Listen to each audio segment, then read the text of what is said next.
Hey guys, welcome to the Advancement Through Adversity podcast. I'm your host, Hannah Trueblood, and in every episode, we'll be hearing from real people who have real stories about triumphs and failures.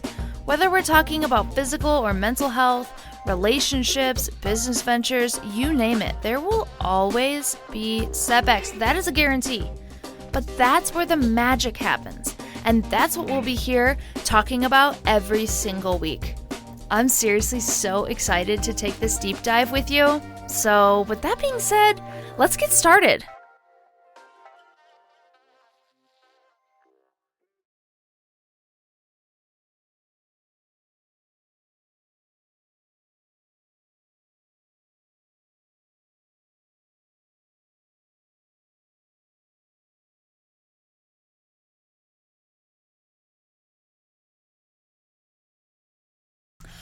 Welcome, everybody, to the newest episode of Advancement Through Adversity. I'm your host, Hannah Trueblood, and today I have a very special guest.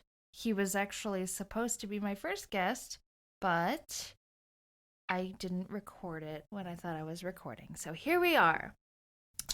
I have my good friend, colleague, real estate wizard, as he says, Jeff Lyons.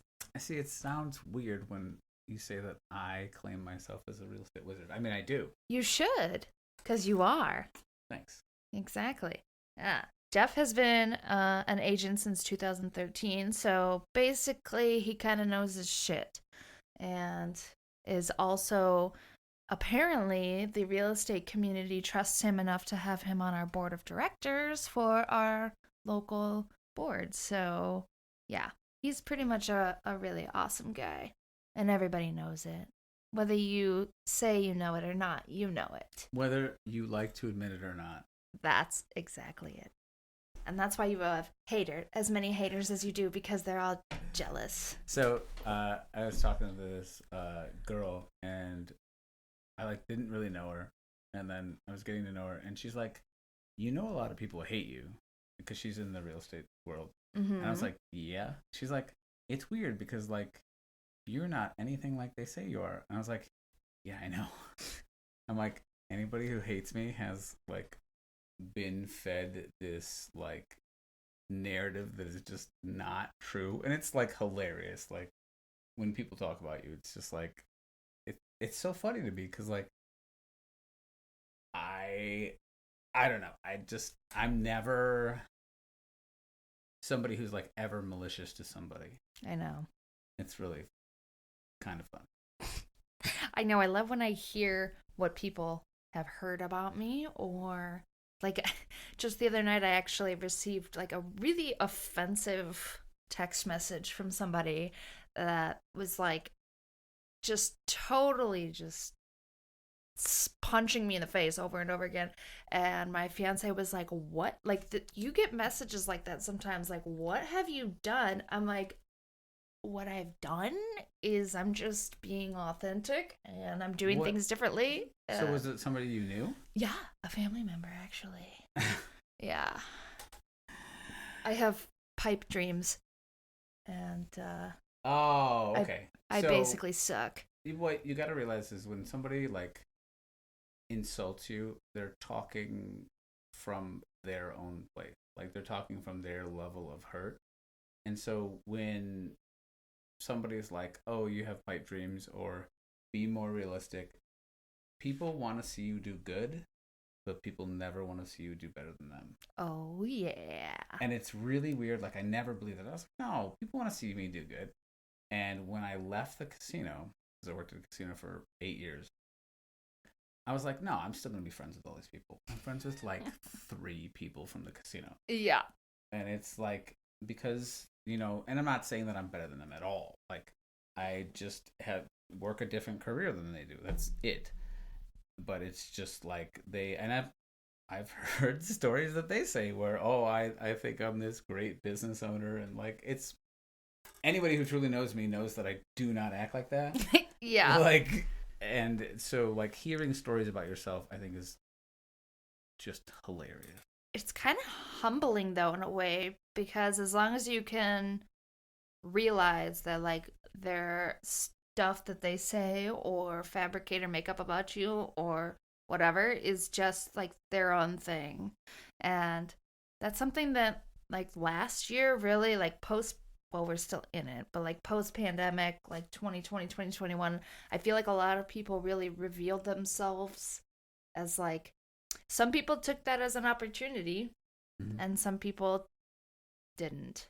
And Yeah, I mean, it's just like with anything, like, they say the old adage is if your parent was an alcoholic, they could either be the reason you become one or the reason you don't. exactly. When that's like, I grew up essentially impoverished. Like, both sides of my family, like I have my mom's side of the family, college educated, like she's got a bachelor's, my aunt's got a master's, like grandparents all both went to VU, like that was the path that I was supposed to take. And then when I dropped out of college 3 times, they were like, "What are you doing? Like, you're literally going to be waiting tables for the rest of your life." And then my dad's side of the family, they're laborer people. Like they don't they're not they don't have college degrees, but they've put in their tenure on the construction sites and stuff. And so when they see me starting my own businesses and like legitimate income and like legitimate opportunities that is outside of, and it's no offense to them, and I don't mean that in like a bad way, it's just people are different. Some people like to stay where they're at, and that's cool, but I don't. Like, there's 2 points that I have. It's comfort is a great place for a lot of people to be, and when they see people doing things that they either have wanted to do or thought about doing and haven't done for X, Y, and Z reasons, they have to justify it in their mind. Like, oh, like she's got a handout, or he's, his parents were rich, or whatever. And the funny thing is that at least me, and I can almost guarantee this is true for you, there's a bit of like, am I good enough to do this? Am I smart enough to do this? And that's imposter syndrome. So I've read a lot about imposter syndrome, and what I've read says 60% of wealth is inherited and generational. So like society is set up to where you never break out of the class that you were born in. So like if you're low class and you try and go to middle or upper class, it's going to be hard. It's going to be awkward. People are going to talk shit about you. Which is true. They do. Yeah. And you're going to doubt yourself because like we're almost conditioned in our DNA to not believe we're good enough. And you almost have to, can I swear on this podcast? Yeah. You almost have to tell that dumb voice in your head to shut the fuck up, because that's the only way to get past it. I mean, I deal with it still. I've owned the Lyons Group for 4 years now, and I'm still like, am I, like, do I provide any value? Like, and I got a text this week from one of my agents, and she came in the office to drop off a file, and I just said, I'm so proud of what you did last year. You did incredible. I can't wait to see what you did this year. And it was like, it was not like a sit-down meeting. It was not like a review. It was literally just an offhand comment because I hadn't seen her in person in a while. And she messaged me like 4 hours later, and she goes, "You have no idea how much I needed that today." Oh. And I sent it to my friend. I was like, I don't even realize, even after doing it for this long, how valuable that stuff is to people. I mean, for the longest time, I didn't do like sales awards. Like we do a top 5 agent every month. And I didn't do it because I was like, oh, it's going to be the same 5 people and nobody really cares about recognition and it's not important. And my friend was like, please, like, get out of your own head and recognize your people. And what I found was it's not the same 5 people. It's a different 5 people every single month. The agents literally have said, we look forward to it every single month. It gets great social media engagement. And it was just literally in my head. And people, just people in general, especially real estate agents, are desperate for recognition. Oh, yeah. Everybody like talks shit about the Home Snap Awards that came out. I love That's seeing nice. people post about that. Oh, yeah. That's a nice sound. Some ASMR here. Yeah. On our podcast. Everyone talks shit about, oh, they're a fake award and they don't mean anything. And I looked at it from a totally different perspective. I looked at it and said, these agents know that it's a trivial award. I'm not going to ever shit on somebody's award. If you did something enough that you get an award, I don't care what it is. But these agents are so desperate for recognition that they were sharing an award that they even think is trivial. Like, that's not a problem with the agent. That's a problem with the people in that agent's life who are not recognizing them and not giving them recognition. So, a lot of this whole life is just getting out of your own dumb way. Hey, I hope you're enjoying this show so far. I just wanted to pop in and thank you so much for being here. But I also wanted to give a quick shout out to my friends over at Dagger Mountain Roastery. They just opened up their new lobby and you've got to go check it out if you haven't already. It's such a great place to get your coffee. Like, the staff is amazing, the decor is beautiful, and obviously the coffee is delicious. Look, this is not a paid sponsorship or anything like that. I just really love their coffee and want to spread that good word. Anyway, back to the show. Well, I think that brings us into a good transition point. Why don't we, now that we're 10 minutes in and we've got these guys hooked on your story, why don't you do a little brief synopsis of why you got into real estate, why you started your own brokerage, and how, even through all the imposter syndrome and bullshit that's been thrown your way in the last almost 8.5 years, like, how you're still doing it. The reason I'm still doing it is sheer spite. Just pure, unadulterated spite towards everyone and everything.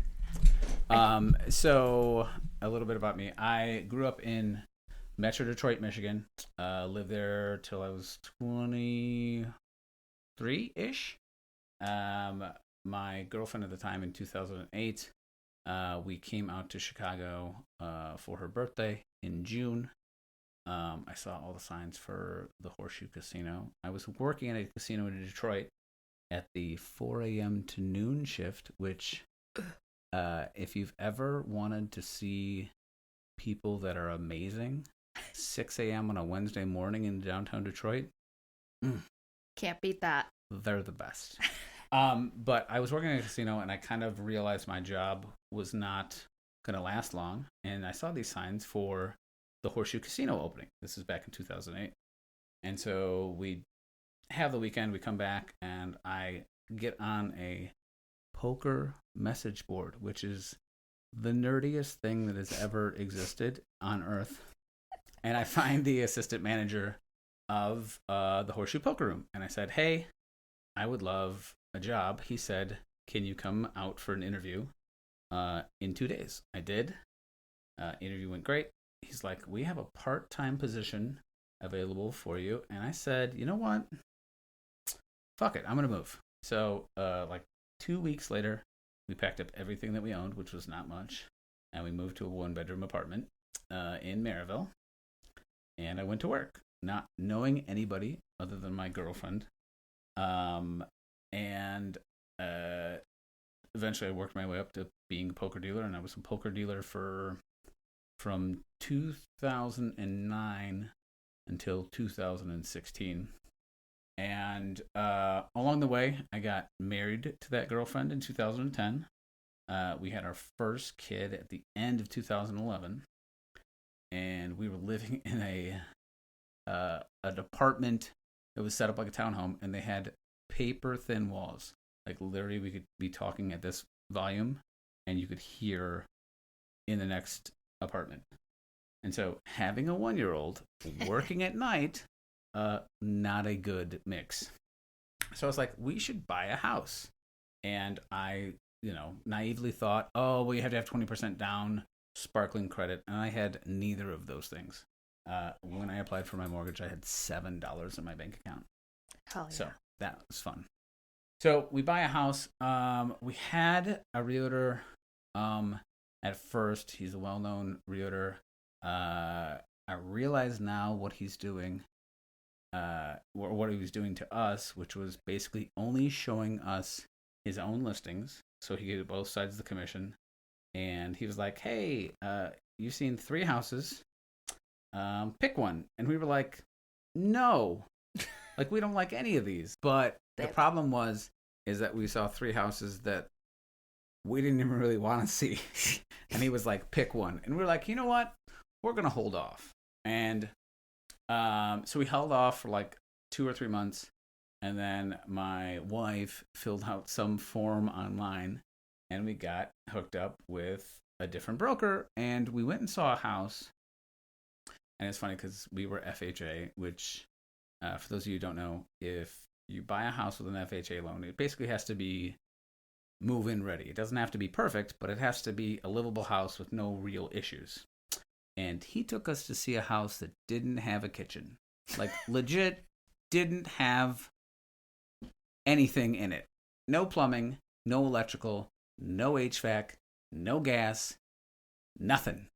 And looking back on it, I know what he was doing. He was trying to set the appointment, which totally worked. He set the appointment, and then we figured out a house after that. We saw a bunch of houses, and we finally settled on a 3-bedroom ranch here in Valparaiso, and we bought it. And in the process of buying the house, he goes, "You should actually become a real estate agent. You'd be good at this."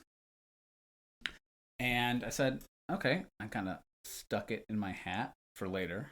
We closed on the house in September of 2013. I'm sorry, March of 2013. And then I continued my life and went back to work and as a poker dealer. And then I was like, you know what? I am going to become a real estate agent. Like, that seems like a good way to get money. Like, legitimately, that's how I started. I was like, that seems like a good thing that I could do part-time and make a ton of money. And it's super easy, right? And so I went to the classes at night. I would go to the classes from 6 to 8 and then go to work from 9 to 7. And I did that for however long it took. Back in 2013, it was super easy to be licensed. Still very easy to be licensed, but easier than it is now. I got my license, I think, in October of 2013. And really had no idea what I was doing. Obviously, sort of have an idea now. Only sort of. And I basically would lean on my broker for help and advice. And he was an excellent realtor, probably one of the best real estate agents I've ever met, but not so good at training. And he would just hand me a list. He says, "Call these people. They're trying to sell their home on their own and convince them to list with you." And I remember I used to call and my wife would record me doing these phone calls because she's like, "You are the worst I've ever heard on the phone." She's like, "You're not an awkward person, but man, we get you on the phone talking to a stranger and you sound like a bumbling idiot." I couldn't leave a voicemail. It was so bad. I would stumble over words. I would answer. I would reverse the names. So I would call you up and I'd be like, "Hey Jeff, I'm Hannah," and they would be like, "My name is Hannah. I assume you're Jeff," which is a great first impression if you're trying to list somebody's most expensive asset. I would hire you. That's right. So, and the problem that I had looking back now is that I genuinely didn't believe that hiring a real estate agent was a good idea. I was like, well, why would anyone pay $12,000 to sell a house when they could just do it on their own and pocket that money? One of the best thing that's ever happened to me is I realized the true value of what we do. And it's incredible, to the point now where I won't even list my own personal residence because I see the value of what an impartial third party can bring to the table. And that's kind of if you find your value in your profession, it makes things a lot clearer. There's a lot less noise when you know exactly what you bring to the table. So I spent a lot of time trying to get better at talking to people, but I was really good at working my coworkers. I didn't have any friends like when we moved here, so I became friends with all my coworkers. Always been a pretty personable guy, so I was selling. My first 2 years, I think I sold 8 or 10 homes each year, and I think like 80% of them were to people that I worked with at the casino. And this is one of my favorite stories. My preferred lender at the time was this guy named Tom, and we're at a closing one day, and he goes, "Jeff, I got to tell you this story. I got pulled into my office the other day by my boss, and he goes, Tom, we need to talk." And Tom is like, I have no idea what this is regarding. Tom is one of the most straight-laced people I've ever met in my entire life. And his boss goes, "Tom, do you have a gambling problem?" And Tom looks at him like he's got 3 heads and goes, "What are you talking about?" And his boss goes, "I see all these applications coming from the Horseshoe. Are you gambling, losing all your money, and then drumming up business at the Horseshoe so you can pay your debts?" And Tom just starts losing it. He starts laughing. He goes, "No, one of my referral partners is a poker dealer at the casino, and he's literally selling houses to everyone that he works with at the casino." And so, hilarious story. Like, so funny. So much. Yeah. So I did that for a while, and it was... So from 2013 till August of 2016 is when I did both. Mm-hmm. And near the end of my tenure at the casino, I was like sleeping like 4 hours a day. Mm-hmm. So I would go to work. I'd leave for work at 8 o'clock at night. I'd work from 9 p.m. to 7 a.m. I would come home. I'd be home at 8 o'clock. I'd sleep from 8 a.m. to noon. I would get up. I would show houses all day from like noon to like 6 p.m., write contracts, do all that stuff, come home and eat something, kiss my kids, and go back to work. And like I did that whole thing for pretty much 2 months straight. I was consuming a full gram of caffeine every day, 3 Rockstar Energies, 4 iced coffees. Mm. And if you take a gram of caffeine at once, it will kill you. So not the healthiest. I was basically just burning the candle at both ends extremely fast. And I just got to a point where I had to quit. And my broker at the time needed somebody who was full-time. He gave me an offer and said, "Hey, if you quit your job tomorrow, like, we'll make it work." So I quit my job in the middle of August, and I had done 7 or 8 deals at that time in August of 2016. And I literally was like so consumed with fear about quitting because I had 2 kids at the time. I had a wife, and my wife was at the time was a stay-at-home mom. And I was just terrified that I was going to fail them because I will eat ramen and sleep on a cot, but I don't want my kids and my wife to eat ramen and sleep on a cot. So I just used that fear as a motivator. Like, okay, like I'm not going to fail at this. And so I worked like a psychopath from the middle of August until the end of 2016. And I remember once the week of Thanksgiving, it was like a Tuesday at like 8 in the morning. And my wife calls me and she goes, "Hey, are you going to work on Thanksgiving?" And she wasn't joking. She legitimately thought I was going to work all day on Thanksgiving. And I was like, "No." And then I worked half day on Thanksgiving.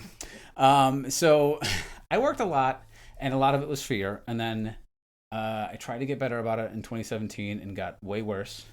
And in so I ended 2016 with 20 deals. So the rest, like almost all of them, or more than half of them, were that last quarter of 2016.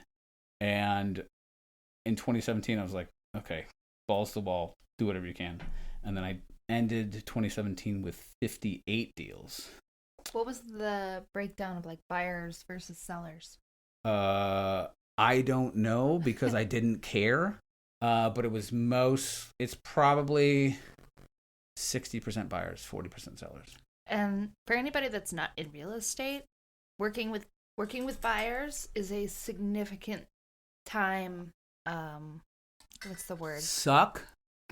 Buyers are a time suck. Is that the word you're looking for? It's a significant time commitment. So the best example I can give to this is that if you had 30 listings, so 30 homes for sale, you could manage that pretty effectively. Like, it would be a lot of work. You'd have to be juggling a lot of plates, but there's no one that I know that could handle 30 buyers, 30 active, ready to go, looking for home buyers effectively. There's just no way. They can't do it by yourself because there's no leverage.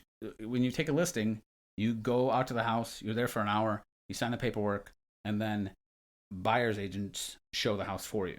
And most of your job then is at least now with how technology is, like marketing and like letting people know that the listing is there. If you have a team, getting buyer's agents to show the house for you. So like obviously you're proving your worth. You're not working, but yeah, but it's not get in the car and drive across 3 counties every single weekend. It is not a time restrictive work. It is okay, well, we can review this offer. We should do X, Y, and Z. That is not, I'm going to drive to your house, sit in front of you. You can do it on a phone call. You can do it through email. Like, you can leverage yourself. You can work 9 to 5 Monday through Friday if you're a listing agent. You cannot work 9 to 5 Monday through Friday if you're a buyer's agent. It's just not possible. Now, if you're a buyer's agent listening to this, don't get down on yourself. I still help buyers. I literally wrote an offer yesterday for a buyer. Good job getting out of production, Jeff. But it's not something you'd be ashamed of. But your goal, in my opinion, feel free to poke holes in it. Your goal is to always be a listing agent, because if you only focus on listings, you'll still get buyers. A lot of times those sellers have a house to buy. And if you have a listing and you do any sort of effort, if you have an open house, you're going to get buyers through there. A lot of times buyers will come to you for that listing. Sign calls are like the number one converting phone call you can ever get. Sign calls convert at 30%. That's high. Yeah. So that's why I always laugh when somebody comes from like a different company. And they're like, yeah, my office number is on my sign, but it's not a big deal. I was like, you're like, the number one thing you can do to make more money is make sure your yard signs are easily readable with your cell phone. Literally, the only thing on my sign is my logo, my phone number, and my website. Yeah, I don't have a website. Mine says the Lyons Group. It has a border in the middle that says, please call or text agent, and it has the agent's cell phone and their name. That's it. That. Please because call or text. It's KISS. Keep it simple, stupid. You have to keep it simple, because how many times are you online and something makes it hard to purchase, and you just give up because you didn't want it that bad because they made it hard to purchase? I just wanted to do this and be done. Yes. So make everything with your marketing simple. Make your signs simple. Everything should match, obviously.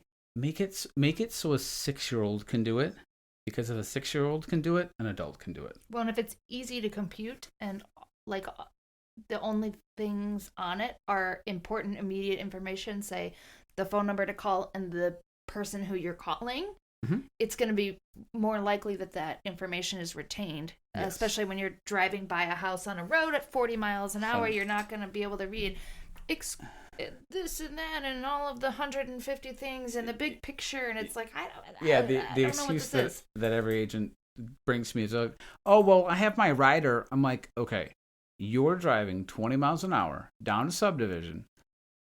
Are you calling the big number on the main sign, or are you calling the rider? Like, people don't understand how real estate works. So, like you and me, if we're real estate agents, we know to call the rider because that's most likely the cell phone. But like John Doe does not understand that. Most people don't understand how we even get paid. I think most realtors can agree that our clients sometimes think we get some magical salary and the commission is just a bonus.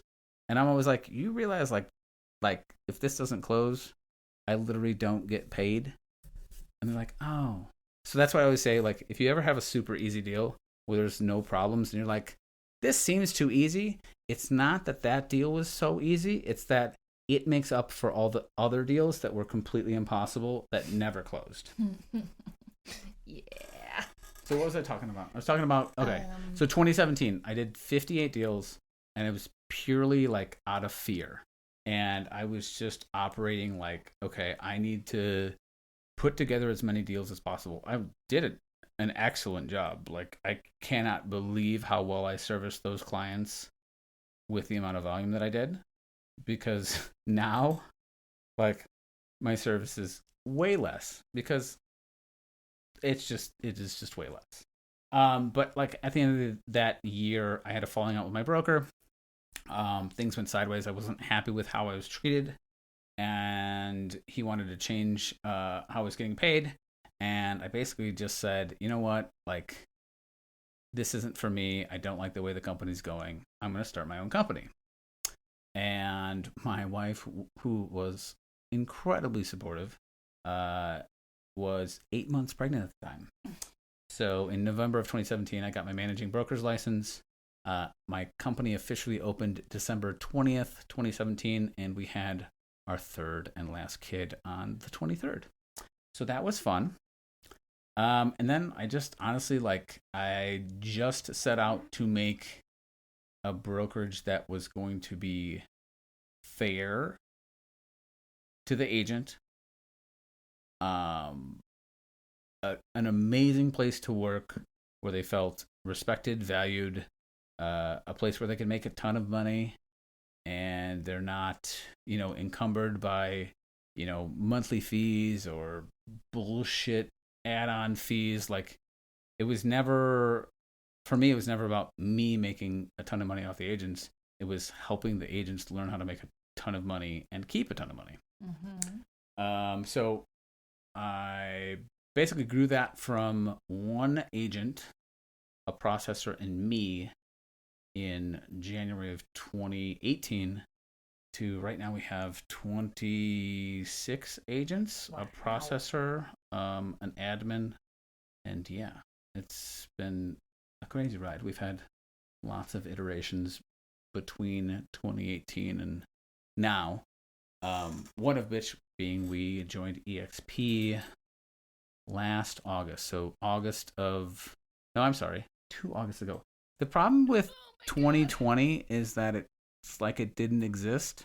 Like, I know it happened, but like when I recount stories, I forget about it. So we joined EXP in August of 2020. We were there for 7 months. We ended up leaving right at the end of March in 2021. And I'm not going to bash EXP. Hannah, you're at EXP. I'm actually the reason you're at EXP. Thank you.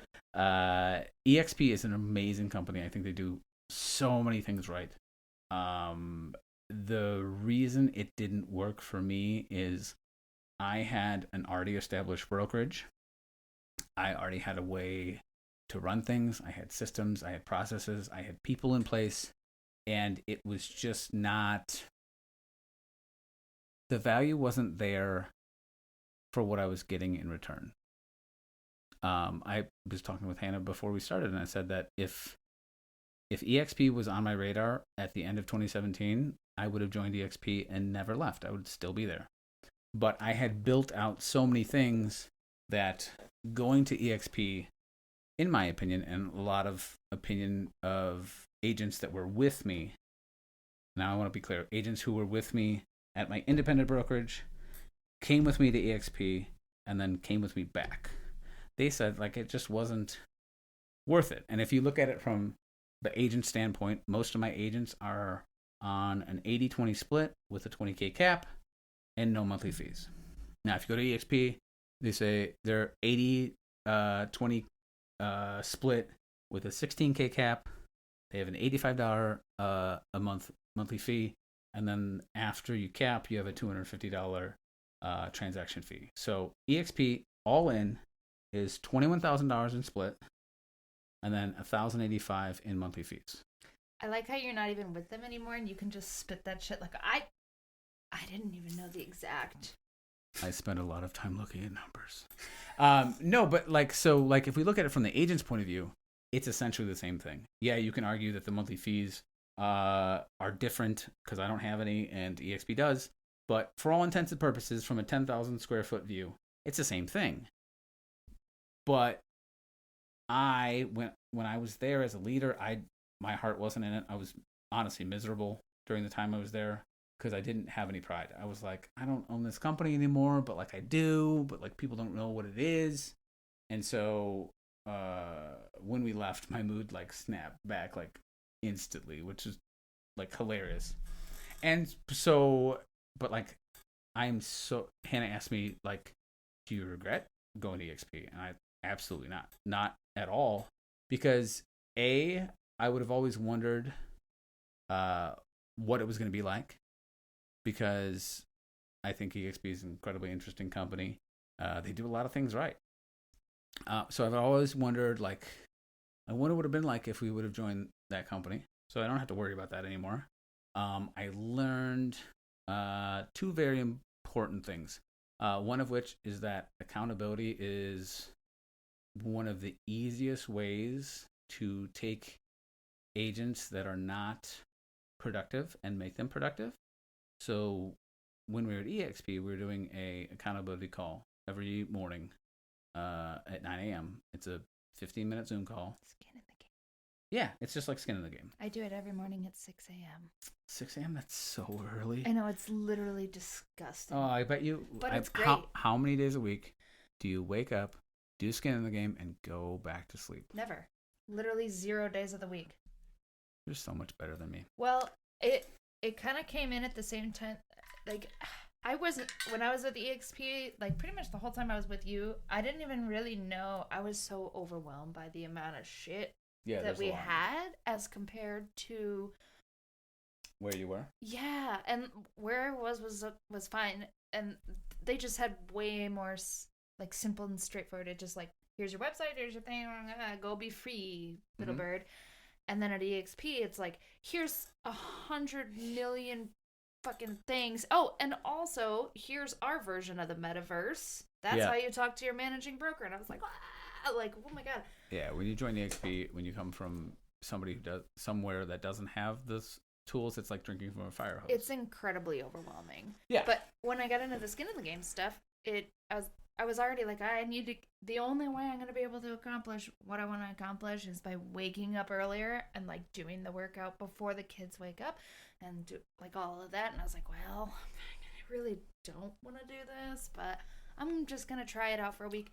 It's been, probably like a month. I think I started doing skin in the games a little before Christmas. Yeah. And it has made a substantial impact on what I'm doing, not even just professionally, but personally. So, like, the accountability thing, big deal. Yeah, so we've done an accountability call since September of 2020. It's Monday through Friday. Like I said, 9 a.m. It's a 15-minute Zoom call, and you get up on it, and I ask you, what did you do yesterday? Did you get it done?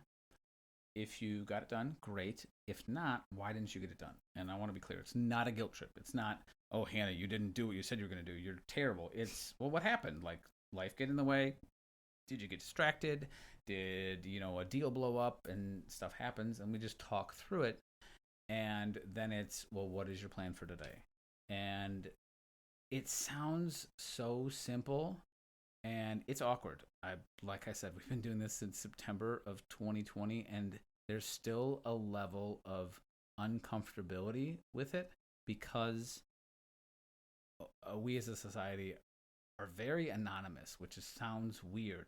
But like, we can just basically do kind of whatever we want without any accountability. Nobody's ever it's very rare for people to be like, hey, you've been slacking. Like, you ate like shit all last week. You didn't go to the gym. Like, nobody says that. Like, your friends don't say that to you. Your partner may say it to you, but not often.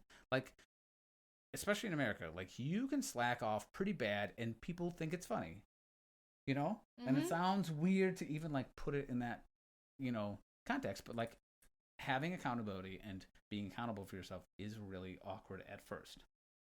But the good thing is that the people who show up show up every day. They get their stuff done, and you don't want to be the person that you're the fifth person on accountability, and you didn't do your shit all week. It makes you feel I don't want to say guilty, but it makes you feel like, oh, like I'm not doing what I need to do. It kind of opens your eyes and gives you that like third person perspective. Yeah, and it's this very blunt thing. Like, you either did it or you didn't. Mm-hmm. And any excuse you have is fine, but like the reality is you still didn't get it done. So we do that every day, Monday through Friday, and it's amazing. And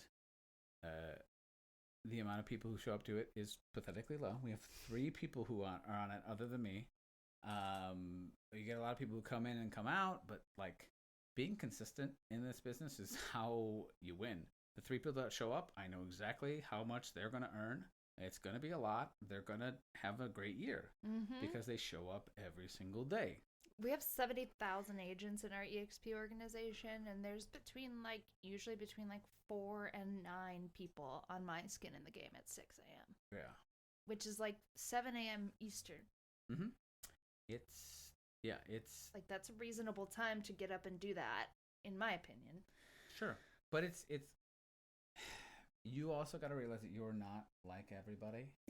Like, I'm realizing this a lot this year. Like, I don't need daily accountability to show up to work.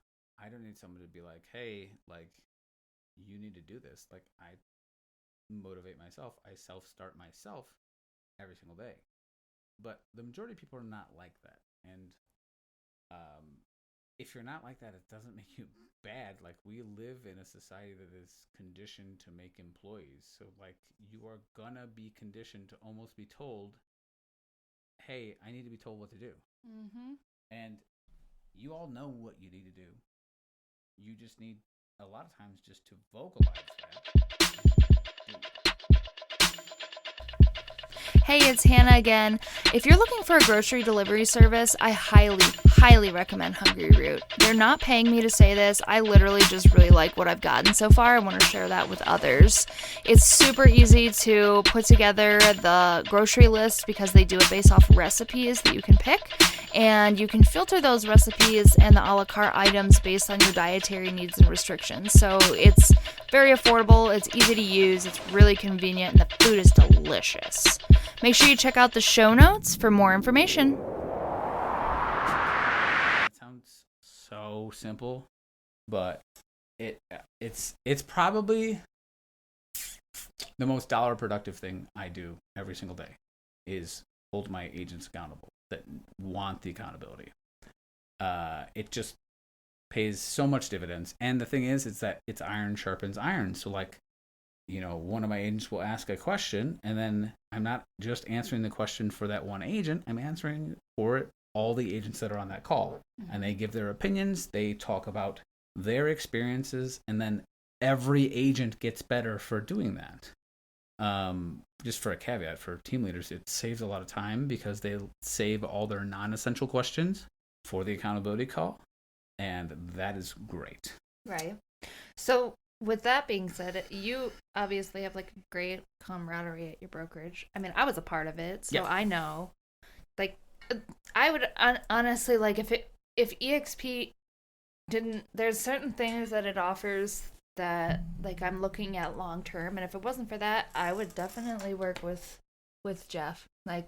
Anybody that's listening that if EXP isn't for you, but you're still looking for a change, definitely talk to Jeff. The Lyons group is great.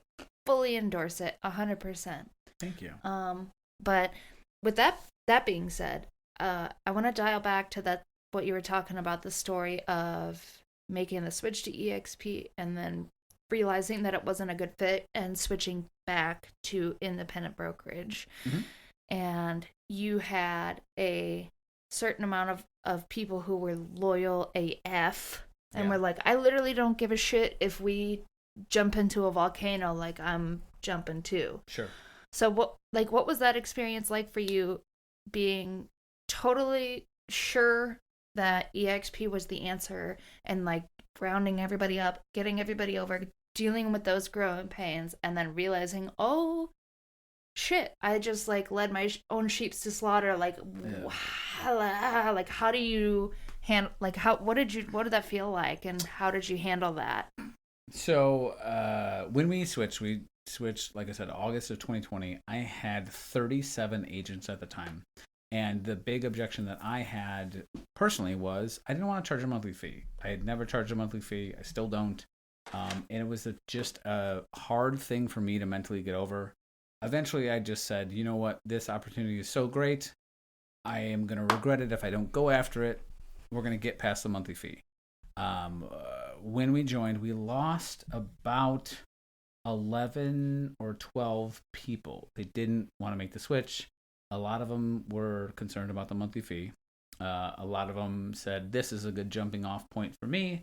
But we had, like I said, 25 or 26 make the switch with me to EXP. We were there for 7 months. I know the exact moment I knew we were going to leave. But like around month 5 or 6, I started to notice like, okay, like my income went down a ton. My expenses didn't really change. I was able to get rid of E&O, which is $2,600 a month, a year, and our transaction management software, which at the time was $2,500 a year. So like $5,000 a year, which those of you who run a team or a brokerage, it's a drop in the bucket. But I still had my processor. I still had my CRM. I still had all of the things that I was still using at the brokerage. And the money was just not there. So I'm like, okay, like, how can we make this work? And I was starting to notice agents getting agitated at little things. I was like, okay, the cracks are starting to show. Like, I'm really going to keep my finger on the pulse of this because the problem with leading people is they won't ever tell you when they're unhappy. They'll leave in the middle of the night. And you'll be left wondering what went wrong and how you could have fixed it. If you have somebody on your team or that works with you or for you that is honest with you and tells you when they're upset, hold on to that person with great regard. I was very lucky that one of my good friends worked with us at the Lyons group, came over to EXP, and it was the middle of March, and she sent me a screenshot, and it was a screenshot of a commission disbursement breakdown. She was on 100% commission. I had her cap transferred over. She was on 100% commission. In Indiana, she had a very small deal. It was a $50,000 deal, and it was a $1,000 commission check. Mm-hmm. And she knew that there was the E&O cost, $25, and the E&O for $40, and the broker review for $25. So she's expecting $935. And they charged her a $250 transaction fee, which is what they do on their 100% commission deals. Now, did I explain this fee to her? Sure. But when you're expecting $935 and you get, what would it be? $685? Yeah. She was like, and she's always been super loyal. She's like, I don't want to run a brokerage. I don't want to run a team. I want to work with you, Jeff, because you understand who I am as a person. You support me. You were there for me when I need you. And you let me run my business in the way that I see fit. Mm-hmm. And she goes, Jeff, honestly, at this point, why would I stay at EXP? Like, why wouldn't I just self-sponsor and run my own brokerage, Christina Lee LLC? Right. And I looked at that and I called her and I said, I'm going to fix this. And at that time, I did not know how I was going to fix it. But I was like, I can't let my friend, she's my friend first. She's been my friend first since the day I met her. I can't let my friend leave my company when I know that she doesn't want to. Mm-hmm. When I know that she, like, if I can solve this issue for her, she'd be just as loyal as she was day one. And so I said, well, what can I do? I could pay her $250. That's not great. And it doesn't really solve the problem. It's more of a Band-Aid over a bullet hole. I can ignore it, which not a great solution. But what most people end up doing. Yeah. I could tell her, hey, like, this is what it is. Like, suck it up, you know. This is just the way it is, and she probably would have ended up leaving, or I could do what I did. And I called her and I said, I'm going to handle this. So I started calling agents that were with me at EXP that came from the Lyons group, and I said, hey, we've been at EXP for 6.5 months. What do you think of it? And I just shut up. I just shut up and let them talk. And they all said essentially the same thing. Jeff, EXP is fine. We came because you said we were going. We're at EXP because of you, not because of anything else. It's essentially the same thing, kind of like what I said before, 80-20 with a 16K cap or 80-20 with a 20K cap. It's all the same. But they basically said, like, we're there because you said we were going there. I said, okay, how would you feel about going back to being the Lyons group? And all of them, the majority of them were like, yes, I would love that. That would be great. I'm sorry. It's okay. I wasn't one of those. Yeah, Hannah stayed behind. We had 2 or 3 or 4 others that stayed behind. So we lost a few people when we joined EXP, lost a few people in the shuffle back, and that is fine. To have the core group come back with me that came is something that I will never take for granted ever. I'm incredibly grateful that those people followed me while I tried something, and people are like, well, you made a mistake. I was like, no, I did not make a mistake. Like I said, I have no regrets. I learned so much about myself. I learned so much about running a brokerage. I learned so much about starting and running a team. Like, I have 0 regrets for going to EXP. I'm glad I did it. I'm glad I'm back. And I know now that I will never work for anyone else ever again for as long as I live. I literally cannot do it. Can I ask you kind of a vulnerable question? Sure. I'm sure you experienced some backlash, like when you publicly were like, I'm leaving EXP and going back to Jeff Lyons. Just kidding. Did you like experience any like negative talk? You know, the funny thing about people that talk shit about me is that people talk shit about me for at least 5 years, but they don't ever talk shit to my face. They don't ever talk shit to me. So like, I know for sure someone's like, oh, look at Jeff, he's an idiot. Like, and at the end of the day, like, I was not going to spend more time making a mistake just because I had already made it. Right. I was not going to stick with that mistake when I knew, like, this isn't it, you know? And honestly, EXP was not a rash decision. I debated on EXP for 6 months. I first really heard about it in February of 2020. And I met with a dude in March. I met with 6 or 7 different sponsors. I know you're not supposed to do that, but I was very particular about the sponsor we were going to pick. I had a great sponsor, and it was not something I did as a rash decision. A lot of people think that me leaving was a rash decision, but it was the Christina being upset was the straw that broke the camel's back. So did people talk shit about me? Did people say that I was an idiot? I guarantee it. But I think there's a lot of power in admitting you made a mistake. Yes. You know, like, I think that every time that I've posted something vulnerable, I'm always worried about it, and it always goes complete opposite way. Mm-hmm. The amount of people who were super supportive of my decision was just overwhelming. I talked to so many people that were with EXP that were like, hey, I'm thinking the same thing. Can we talk? Mm-hmm. And like I said, this is not to bash EXP. EXP, great company, not for me. Lyons Group, great company, not for everybody else. Mm-hmm. It's not, there's no such thing as a perfect company. There's no such thing as a perfect software. There's no such thing as a perfect person. So like, nothing is going to be perfect. So it's life is all about trying to find what works for you, and then, you know, trying to be happy. But do you have any advice for somebody who may be in a situation like that where they did something and now after a while they're like, oh, this may not be right, but they're scared about the backlash or scared about that, but they just have something essentially like pulling at their heart saying this is not it?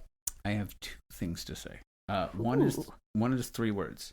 You're gonna die. Like, you are literally gonna die. Yep. Like, and then the other thing that I'm gonna say is, nobody gives a fuck. I went through a divorce this year, or last year, and I probably the most loyal partner somebody could ever have. Never wanted to get divorced. Fought tooth and nail to keep my marriage together, and at the end of the day, it just didn't work. Like, we wanted different things. We had both hurt each other to the point where we felt like we couldn't reconcile it. And I had a lot of guilt about getting divorced. I have 3 kids. Didn't want to, have to separate the house. But at the end of the day, I'm so much happier now that I made the decision to pick myself. And it sounds so selfish, especially the readers that are listening to this, that are high D's and high I's. We're all people pleasers, and we all want people to love us.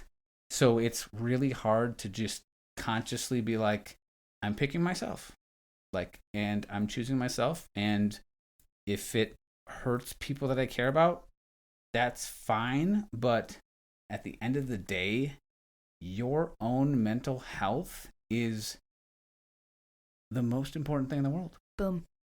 Like, it really is the most important thing in the world. And it's... So, if you're struggling with making a hard decision that you should make, and you're worried about what people are going to think of you, I will tell you, I have 2 examples for this. One, no one gives a fuck. Like, no one cares about you. And you can look at it both ways. You can look at it like nothing matters, and that's sad. Or you can look at it as like nothing matters, and that's fucking great. It's so profound when you switch from one to the other. It's like, oh my God. It's a conscious decision. It's kind of like when you have a pimple in high school. You think it's the end of the absolute fucking world, and then you go to school and nobody notices. Mm-hmm. Sorry for anybody who had a pimple that everybody noticed. But, nobody cares. You got to realize that people are so self-absorbed that for them to notice someone else is an anomaly. So, nobody cares. And then I always use the example of the couple and the donkey. Have you ever heard this? I feel like maybe you've said it, but I think I probably said it. So there's a couple, and they have a donkey, and it starts off with the both of them riding the donkey, and you see a voice in the background that says, "Those idiots, they're gonna hurt that donkey. That's too much weight on the donkey." Mm-hmm. So then the husband is the only one riding the donkey, and the wife is walking beside him, and then you hear a voice that says, "That asshole, he's not letting his wife ride on the donkey." And then he switches, and then now the wife is riding on the donkey, and he's walking, and it says, "Wow, she is so selfish. He worked all that time to get that donkey, and she won't even let him take a ride on the donkey." And then they both get off the donkey, and they're walking next to the donkey, and you see a voice that says, "Those idiots aren't even using the donkey." And so it's like everything you do in your life, people are going to judge you. Everything. So, no matter what you do, people are going to judge you, and let them. You can't stop them. Mm-hmm. So just let them. Well, one of the best motivations, like you said at the beginning, you're like, I'm super spiteful. So am I. I don't think I'd be where I am now if it wasn't for people telling me that I wouldn't be. Oh, yeah. I used to be a smoker. Weird. It's even hard for me to even identify with that. But when I switched to, I was really bad with the Juul. It was, constant, right? And my boyfriend, now fiance at the time, was like, "You're so addicted to that thing, you're literally never going to quit." And I was like, "Fuck you. Yes, I am." And I threw it away. It was October of 2019, and I have not picked it up since. So I saw a meme the other day that fucked me up. Okay. And it said, You are a slave to anything you cannot fast from. Ooh. And I was like, I'm reading this on my phone, and I can't fast from my phone. Like, I'm a slave to it. And so I don't drink, I don't do drugs, I don't go out and party. Like, I'm literally like the most boring dad ever. I go to work and then I come home and hang out with my kids. And so like the only thing I would ever do is gamble. And when I was married, I gambled maybe twice a year, maybe 3 times a year if I was lucky. And so since I've gotten divorced, I have, all this time. We split the custody 50-50. So half the week, I got nothing to do at like 7 o'clock at night. And so I was gambling. And I have an incredibly addictive personality. So that's why I don't drink, because hashtag I'd be dead.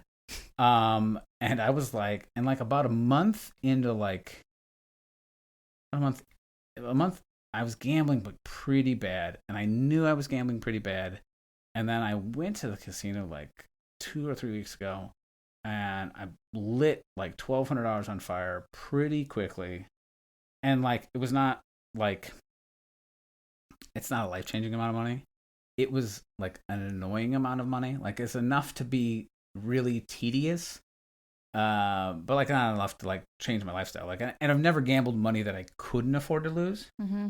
But I just like, I sat there, I was like, you know what? Like, I thought of that meme. I was like, if there's something you can't fast from, you're a slave to it. Or if you can't, you're a slave to anything you can't fast from. I was like, you know what? I'm not going to gamble a single dollar on anything for 30 days. And I know at the end of that 30 days, like, I'm not going to gamble. And will I ever gamble? For sure. I'll definitely gamble because I love it. But like, I don't want to be a slave to anything, especially something that's not productive. Mm-hmm. But I think there's like a lot of things that happen in our life that we know we're doing wrong. We're not living up to our potential, but we just don't hold ourselves accountable enough to change them. It's really weird. Like, the things you think about on the edge of the bed in the middle of the night when you can't sleep, you all know like what you need to handle. You just need to do it. And everyone's like, oh, I want motivation. Action will bring motivation. Just stop, gambling. Stop eating like shit. Start going to the gym. Just go. Don't even think about it. Just go. Just find 40 minutes to go for a walk or go to the gym or something. Mm-hmm. And then the next day, just do it again. It's amazing how much momentum you can build when you just take action. Well, and if you make it a chore and you're like, oh, this is like this thing I have to do, it makes it not as fun. But if you can find like the thing inside of it that it's like, okay, like outside of I want to look good on the beach or whatever, so I need to go. Like, the reason that a lot of us fail, and I've been guilty of like failing things for those, is that like your why isn't deep enough. Like, you only look at the superficial surface level of like, well, I want to, lose weight because I want to be able to wear this outfit, or I want to be able to do this or whatever. But then it's like, well, you got to go like a little deeper. I don't remember who said it, but I listened to, I think it was a podcast. I don't know. I literally consume so much content. I forget where I hear things. Tana, don't lie to us. It was TikTok. It was honestly, it probably was. That's where I get my news. But they were like, you gotta, ask yourself like 5 questions. So for everything, you're like, okay, so you want to lose weight. Why? Because I want to be able to wear a bikini. Why do you want to wear a bikini? Oh, because I want to look good. Why do you want to look good? Because I seek validation from external sources. Mm-hmm. Well, why do you seek validation for external sources? Drama. Yeah. So, and it's like, oh, and it literally takes like 5 seconds to just like ask the next question. And I think that could be a really good thing if people would just stop looking at the first and just dig a little deeper. Mm-hmm. Do you agree that like 100%. once you started asking yourself the right questions, you amazingly started finding the right answers. Yeah, absolutely. I think that there's always two or three ways to look at something. Um, Kind of like what we talked about, like an alcoholic, a kid of an alcoholic. It could be either the reason they become an alcoholic or the reason they don't. Mm-hmm. And you have a choice. Like, and one of the things people always say about working out is don't look at it like something you have to do. Look at it like something you get to do. You know how many people are wheelchair bound that would love to be able to go to the gym? I was literally just talking to myself about this the other day. Yeah. I'm actually doing 75 hard now. I like flirted with it like a year ago, and like 2 days go by and I was like, this is not it. But now I'm actually in it. This is day 5. But anyway, 2 workouts a day. One of them has to be outside. It's literally 0 degrees, 10:30 at night, and I'm out walking in my neighborhood, pissed about it. Did you survive? But I did it. And as I'm walking, I'm like, man, like, I am so grateful to to live in a neighborhood that I can do this without getting killed. 2, my legs are working. 3, I'm able to afford a coat to wear, to be bundled to do it. And like, you just like think about that stuff. And if you can just kind of dig deep and find the things that you're grateful for in the things that you're not wanting to do, it changes your perspective and makes them not necessarily easier. It's still hard as shit, but it makes it a little bit more, I don't know, tolerable. Well, they've done all those studies that like the easiest way to live a happier life is to practice gratitude. Mm-hmm. And like talking about it seems so hokey. Like even talking about having a positive attitude seems hokey as shit. But like, have you actually objectively spent time with somebody who's negative all the time? It's draining. It's like physically hurts. Yeah, and I don't want to be the toxic positive person because like sometimes life sucks and life's hard and like there's moments that are sad. But like being negative all the time is just it's exhausting. Mm-hmm. I've had to make some changes in my social circle because of that. And it's not that I don't love these people, and it's not that I don't want what's best for them or want to support them, but there comes a point where you have to respect your own energy field, I guess. And like, if they're always talking shit about themselves and nothing you say makes a difference, like there's kind of a point where you have to step away and focus on yourself. I have a family member that you call her and it could be 6 months, it could be 6 weeks, it could be 6 years. And every time she says, "Oh, my life is so crazy right now." And then eventually, like she said this for the entire time I've known her. And eventually I said to her, "Listen, every time I call you, you say your life is so crazy. That's just your life. Like that is just your life. And you have like made it that way." You know, they say, oh, there's that meme that says, don't tell me what you want for your life. Show me your habits, and that will be what your life is. Mm-hmm. So it's just a small change. My life changed when I read Think and Grow Rich. Like that, yeah. The easiest book that changed my life. And it's having a positive mental attitude. The true blood optimism is what people have said about me. And it's hilarious because I used to be like emo as fuck.